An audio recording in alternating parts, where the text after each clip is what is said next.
கிச்சனில் இருக்க இந்த பொருள் போதும், இனி பியூட்டி பார்லரே போக வேண்டாம். கண்ட கண்ட க்ரீமையும் காசு செலவு பண்ணி வாங்க வேண்டாம்.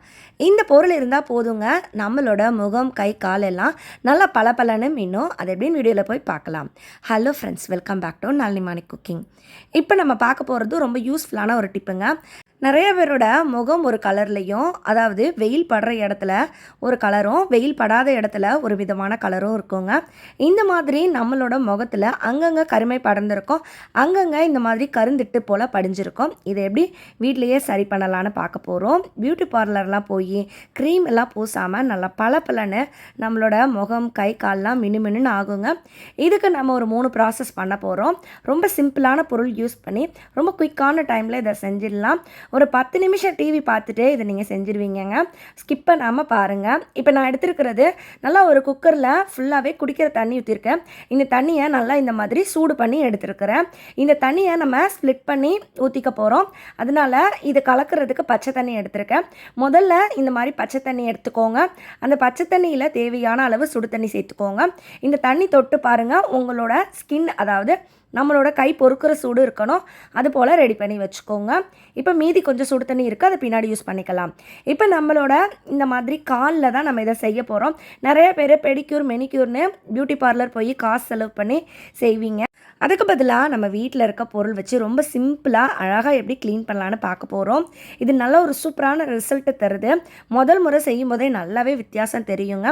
தொடர்ந்து நம்ம செப்பல் போடுற இடத்துல அந்த இடம் ஒரு மாதிரி கலராக இருக்கும், அந்த வெயில் படுற இடம் ஒரு வேறு கலரில் இருக்கும். இந்த மாதிரி வித்தியாசமான அங்கங்கே கருமை படர்ந்து இருக்குங்க. இதை நீங்கள் ஃபேஸ்க்கு அப்ளை பண்ணலாமான்னு கேட்பீங்க. கண்டிப்பாக பண்ணலாங்க. அது எப்படின்னு நான் உங்களுக்கு பின்னாடி சொல்கிறேன். இப்போ நம்ம காலுக்கு பண்ணுறதுனால காலை நல்லா அந்த வெதுன்னு இருக்கிற அந்த தண்ணியில் வைக்க போகிறோம். நிறைய பேருக்கு காலில் பித்த வெடிப்பெல்லாம் இருக்கும். அப்படிப்பட்டவங்களாம் இதை செஞ்சிங்கன்னா நல்லாவே ரிசல்ட்டு தெரியுதுங்க. இப்போ இந்த தண்ணியை நல்லா அந்த காலில் ஒரு 5லேருந்து 10 நிமிஷம் ஊற வச்சுக்கோங்க. இப்போ நம்ம ஸ்க்ரப் பண்ண ஸ்டார்ட் பண்ணலாம். இந்த ஸ்க்ரப்புக்கு நம்ம வீட்டில் இருக்கிற இந்த 2 பொருள் போதுங்க. நல்லா நம்ம காலில் இருக்கிற அந்த அழுக்கெல்லாம் போய், டெட் செல்லாம் போய் நல்லா நம்ம கால் நல்லா சுத்தமாகும். இப்போ நான் எடுத்துருக்கிறது கோதுமை மாவு, அது கூட கொஞ்சமாக சர்க்கரை சேர்த்துருக்கேன். கோதுமை மாவு ஒரு 2 ஸ்பூன் சேர்த்திங்கன்னா சர்க்கரை ஒரு 1 ஸ்பூன் சேர்த்து நல்லா மிக்ஸ் பண்ணிவிடுங்க. இப்போ கால் நல்லா ஈரமாக இருக்கும். அந்த ஈரமான காலில் நல்லா ட்ரையாக இருக்க இந்த சர்க்கரையும் மாவையும் பூசி விட்டுக்கோங்க. இது போல் செய்யும்போது நம்ம காலில் இருக்கிற அந்த அழுக்கெல்லாம் அழகாக உறிஞ்சி வருங்க. எவ்வளோ நாள் அழுக்காக இருந்தாலும் நம்ம இந்த மாதிரி செய்யும்போது நல்லா ஈஸியாக அதெல்லாம் எடுத்துக்கிட்டு வந்துடும். இதனால நம்ம கால் நல்லா சுத்தமாகுங்க. இந்த மாதிரி நீங்கள் ஃபேஸ்க்கு ஸ்க்ரப் பண்ணலாம். இதனால எந்தவித சைடு எஃபெக்ட்டும் கிடையாது. கோதுமை மாவு கூட சர்க்கரை சேரும்போது இது நல்லாவே ஸ்க்ரப் பண்ணும். இது நம்மளோட முகத்தில் இருக்கிற, காலில் இருக்கிற டெட் செல்லு, அழுக்கு, அந்த ஜெர்ம்ஸ் எல்லாத்தையும் போக வச்சு நல்லா க்ளீன் பண்ணி தருங்க. இந்த மாதிரி நல்லா நீங்கள் உங்கள் கால்களை தேய்ச்சி எடுத்துக்கோங்க. இப்போ நம்ம 2வது ப்ராசஸ்க்கு கேரட் ஒன்று எடுத்துருக்கோம். இந்த கேரட்டோட முனையை கட் பண்ணி எடுத்துக்கோங்க. இப்போ இந்த கேரட்டை நம்ம சாம்பாருக்கெல்லாம் போடுற மாதிரி நல்லா வட்டமாக வெட்டி எடுத்துக்கலாம். இல்லை நீங்கள் இதை குட்டி குட்டியாக கூட கட் பண்ணி எடுத்துக்கலாங்க. இந்த மாதிரி கேரட் நம்ம பயன்படுத்தும் போது கேரட்டில் இருக்கிற அந்த சத்து நல்லாவே நம்மளோட ஸ்கின்ல போய் அப்சர்வ் ஆகி நம்மளோட ஸ்கின்னுக்கு நல்ல ஒரு பளபளப்பு தன்மை கொடுக்கும். அது மட்டும் இல்லை, ஸ்கின்னை இம்மீடியட்டாக பிரைட்டன் பண்ணுறதுக்கு இந்த கேரட் ரொம்பவே ஹெல்ப் பண்ணுங்க. இப்போ நம்ம கேரட் கட் பண்ணியாச்சு. இந்த கேரட்டை இந்த மாதிரி நம்ம பயன்படுத்தணும். ஒரு மிக்ஸி ஜார் எடுத்துக்கோங்க. அந்த மிக்ஸி ஜாரில் நம்ம வெட்டி வச்சுருக்கிற இந்த கேரட் துண்டுகளை சேர்த்துக்கலாம். இப்போ இந்த கேரட்டை நம்ம வெறுமனை அரைச்சி எடுக்கணும். இதில் நம்ம தண்ணி எதுவும் சேர்க்கவே கூடாது.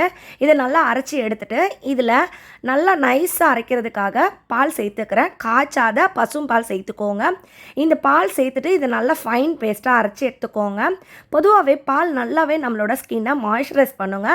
இந்த கேரட் ஜூஸோட இந்த பாலும் சேரும்போது இது நல்லாவே நம்ம ஸ்கின்னை க்ளோ பண்ணி கொடுக்கும். அதாவது ஸ்கின்னுக்கு நல்ல ஒரு பளபளப்பு தன்மை கொடுக்குங்க. இதை நல்லா வடிகட்டி எடுத்து இதோட ஜூஸை தான் நம்ம பயன்படுத்த போகிறோம்.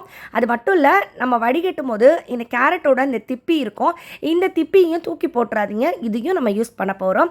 இப்போ நமக்கு 2 விதமான பொருள் கிடைச்சிருக்குது. ஒன்று அந்த கேரட்டோட வேஸ்ட்டு, இன்னொன்று கேரட்டோட ஜூஸு. இது 2யும் எடுத்து வச்சுக்கோங்க. இது 2யுமே நம்ம யூஸ் பண்ண போகிறோம். முதல்ல இந்த கேரட் ஜூஸை தான் பயன்படுத்த போகிறோம். இந்த கேரட் ஜூஸோட நம்ம என்னெல்லாம் சேர்க்கணும், இதை எப்படி நம்ம பயன்படுத்தணும்னு பார்க்கலாம். இப்போ நான் எடுத்துருக்கிற இந்த கேரட் ஜூஸ் ஒரு 3லேருந்து 4 ஸ்பூன் ஸ்பூன் இருக்குங்க. இது கூடவே நான் எடுத்துருக்கிறது எலுமிச்சை பழ சாறு. இந்த எலுமிச்சை பழத்தை ஒரு பாதி வெட்டி எடுத்திருக்கேன். அதில் ஒரு 1/2 ஸ்பூன் அளவுக்கு எலுமிச்சை ஜூஸ் சேர்த்துருக்கேன். இந்த எலுமிச்சை பழத்தில் நல்லாவே ப்ளீச்சிங் கண்டென்ட் நிறையா இருக்குங்க. வெறும் கேரட்டை நம்ம ஸ்கின்னை பிரைட்டன் பண்ணோம். அது கூட இந்த லெமனும் சேரும்போது, இந்த எலுமிச்சை சாறும் சேரும்போது நம்ம ஸ்கின்னை நல்லா ப்ளீச் பண்ணி தரதுக்கு இது ரொம்பவே ஹெல்ப் பண்ணுங்க.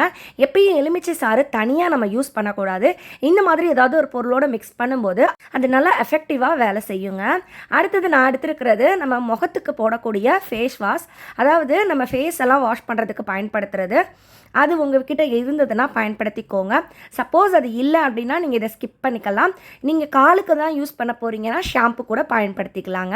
சப்போஸ் நீங்கள் ஃபேஸ்க்கு மறந்து போய் கூட ஷாம்பு யூஸ் பண்ணாதீங்க. நீங்கள் இந்த மாதிரி ஃபேஸ் வாஷ் இருந்தால் எந்த பிராண்ட் இருந்தாலும் ஒரு 1/4 ஸ்பூன் அளவுக்கு சேர்த்துக்கோங்க. இது இந்த நுரைப்பு தன்மைக்காக தான் நான் பயன்படுத்தியிருக்கேன்.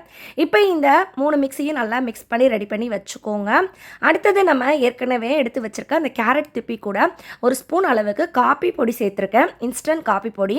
இதையும் சேர்த்துட்டு இதை நல்லா இது போல் கலந்து வச்சுக்கோங்க. காஃபி பொடியும் கேரட்டும் இது போல் சேர்த்து எடுத்து வச்சுக்கோங்க. இப்போ நம்ம ரெடி பண்ணி வச்சுருக்க இந்த லிக்விடை நல்லா நம்ம கால் ஒரு 10 நிமிஷம் ஊறினதுக்கப்புறம் இது போல் காலில் ஊற்றிக்கோங்க. நீங்கள் ஃபேஸ்க்கு அப்ளை பண்ணுறீங்கன்னா அப்படியே ஃபேஸில் நல்லா இது போல் ஒரு மாட்டி நீங்கள் தேய்ச்சிட்டு நம்ம எடுத்து வச்சுருக்கிற இந்த கேரட் பேஸ்ட்டையும் பூசிக்கலாங்க. இது போல் செய்யும்போது அந்த ஃபேஸில் இருக்கிற அந்த காலில் இருக்கிற அந்த கருமை அந்த அழுக்கு எல்லாமே போய் நம்ம கால் நல்லா பளபளன்னு ஆகுங்க. நீங்கள் பார்த்தாலே தெரியும், முன்னாடி கால் இருந்த கலருக்கும் இப்போ கால் இருக்கிற கலருக்கும் நல்ல ஒரு வித்தியாசம் இருக்கும். நிறைய பேருக்கு கால் ஒரு கலரில் இருக்கும், விரலெல்லாம் ஒரு மாதிரி கருத்து போயிருக்கும். அப்படிப்பட்டவங்களாம் இதை செஞ்சு பாருங்கள், நல்லாவே ரிசல்ட் இருக்கும். நல்லா இந்த மாதிரி தேய்ச்சிட்டு ஒரு 5 நிமிஷம் ரெஸ்ட்டில் விட்டுக்கோங்க. அதுக்கப்புறம் இந்த மாதிரி ஒரு க்ளீன் பண்ணுற ப்ரஷ் யூஸ் பண்ணி நல்லா தேய்ச்சிக்கோங்க. இதுவே நீங்கள் ஃபேஸ்க்கு அப்ளை பண்ணுறீங்கன்னா எதுவும் தேய்க்க தேவையில்லைங்க, உங்கள் கைகள்னாலேயே நல்லா தேய்ச்சி கொடுத்துக்கோங்க. இது கொஞ்சம் நமக்கு சோப் நுர மாதிரி வரணுங்கிறதுக்காக அந்த கேரட்டில் ஃபேஸ் வாஷ் கலந்துருக்க லிக்விடை நல்லா ஊற்றிட்டு இது போல் தேய்ச்சி எடுத்துக்கோங்க. இந்த மாதிரி செய்யும்போது நகை இடுக்கில் இருக்கிற அழுக்கு தூசு மண் எல்லாமே க்ளீன் ஆகும். அதே போல் நம்ம கால்களோட அடிப்பகுதியில் பித்த வெடிப்பெல்லாம் இருந்தால் அந்த இடத்தையும் நல்லா தேய்ச்சி கொடுத்தீங்கன்னா அந்த தோலெல்லாம் க்ளீன் ஆகி நம்ம பாதம் நல்லா சாஃப்டாக இருக்குங்க. அவ்வளோதாங்க. இப்போ இன்னொரு பவுலில் வேறு தண்ணி எடுத்துருக்கேன். நல்லா வெது தண்ணியில் 10 நிமிஷம் வச்சுட்டு நல்லா உங்கள் காலை ஒரு துணி வச்சு தொடச்சிட்டு நெயிலெல்லாம் கட் பண்ணிவிட்டு நெயில் பாலிஷ் போட்டு பாருங்கள். பியூட்டி பார்லர் போன போல் உங்கள் கால் நல்லா பளபளன்னு ஆகுங்க. கால் இல்லாமல் ஃபேஸ்க்கு அப்ளை பண்ணுறீங்கன்னா அந்த சுடுதண்ணி விஷயம் மட்டும் ஸ்கிப் பண்ணிக்கோங்க. சுடுதண்ணிக்கு பதிலாக நீங்கள் நார்மலான பச்சை தண்ணி யூஸ் பண்ணிக்கோங்க. வாரம் ஒரு முறை தொடர்ந்து செய்யும்போது நல்லாவே உங்கள் ஃபேஸில் கால்லெல்லாம் சேஞ்சஸ் தெரியுங்க. காசு செலவு பண்ணி பியூட்டி பார்லர் போகாமல் வீட்லேயே இந்த மாதிரி சிம்பிளாக செஞ்சு பாருங்கள்.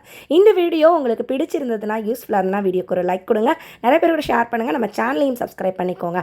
நான் மறுபடியும் உங்களை அடுத்து ஒரு சூப்பரான வீடியோவில் சந்திக்கிறேன். அது வரைக்கும் பாய் ஃப்ரெண்ட்ஸ். தேங்க்ஸ் ஃபார் வாட்சிங்.